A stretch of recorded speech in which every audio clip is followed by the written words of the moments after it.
Thank you for tuning in, everybody, to AIH Insider. As some of you might know, this month is Sexual Harassment Month, and it's something that's very important that doesn't get talked about too much. It happens a lot in the workplace and in colleges and other areas.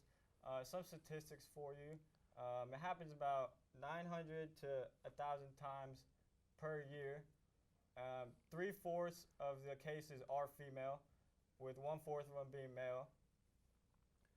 And over 300 of the cases are in college campuses. So it's something that we're going to talk about, discuss a little bit, and see where we can go from there. We do have a special guest here, Ari. He has had a experience before with this, and he's going to share a little bit with us.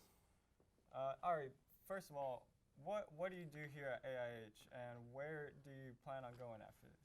Well, right now I'm a film student. I'm studying digital filmmaking and video production, and hopefully I'll manage to make my way in the business. Okay.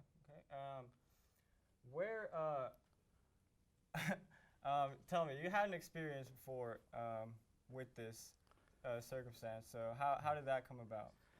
Well, it was very unfortunate.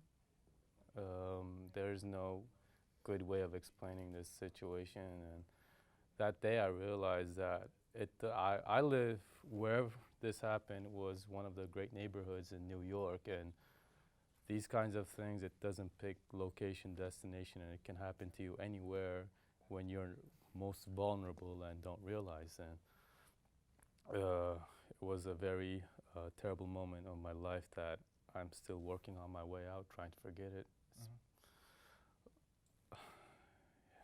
So tell me, how did this encounter come about?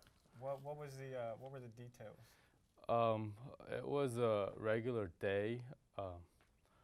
I was off that day from work. I was, living my ordinary life like everyone does. I went to the gym, had a good workout, picked up some groceries on my way back home, and arrived to my apartment. I was a little tired. I usually run the stairs up, but I was a little tired that day, so I decided to go on the elevator.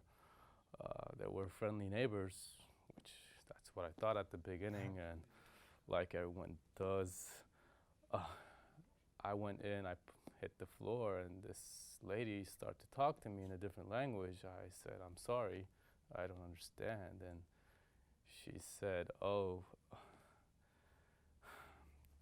I'm sorry." It's okay. We're here for you. She said that she thought I was a Russian because I had the body of a Russian, and her hand started to move slowly down from my chest towards down, and I was shaking. Oh my God, that was a miracle moment that door opened and I just threw myself out. But yeah, it's just after that, it just never went to the same. Oh yeah, I can imagine. And after that, I never felt comfortable going into elevators, going into crowd places. Felt like that. Yeah, it was a pretty tense moment for me in my life. So,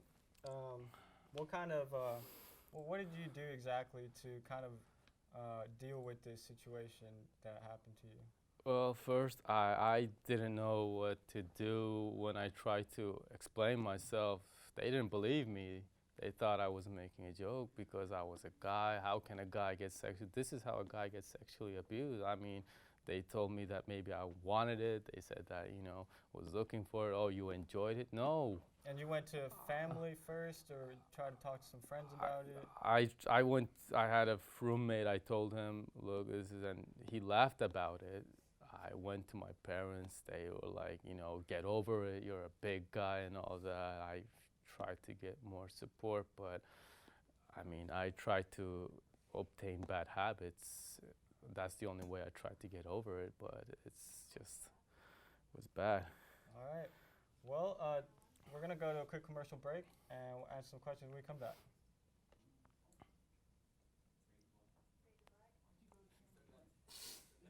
Wait, that means like 10. We'll wrap it up. I thought that meant.